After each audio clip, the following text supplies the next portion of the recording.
Do you know how much sunlight affects a baby's sleep? If you're having problems with your baby sleeping through the night, these tips could really make a big difference. So, first off, in the morning, you're going to want to make sure your baby's exposed to sunlight in their room.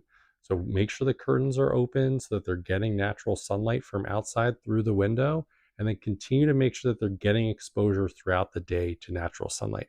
Obviously, make sure you protect their eyes. They're not like looking directly into the sun or anything like that and damage their eyes. But you need to keep having sun exposure throughout the day as much as possible to help set their circadian rhythm. So what that is like their internal clock that says, hey, it's time to wake up. Hey, it's time to be awake, take a nap, or go to bed at night. That's what that basically is setting. And the photons from the light are sending signals to their brain telling them this.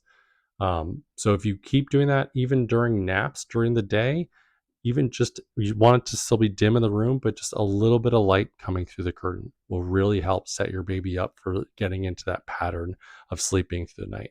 Next, when they're going to bed at nighttime, first off, make sure the room is dim.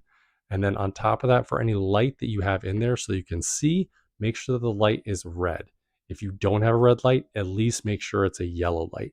The worst thing you can do is put any sort of a white or blue light into the room. Like if you have any sort of night light or anything in there, remove it first off. If it's any sort of white or blue light, remove it and replace it with a red light. What you're doing is you're then sending signals to that baby's brain saying it's daytime. So if you have a red light, just like you would think of the sunset or at night, it's very red, it's very yellow, very orange. We're sending those same signals to reinforce it's time to sleep, it's nighttime, it's time to sleep for a long time. So hopefully these tips will be very helpful. If you want to follow for more, there's lots of other great baby tips that we'll be telling you about.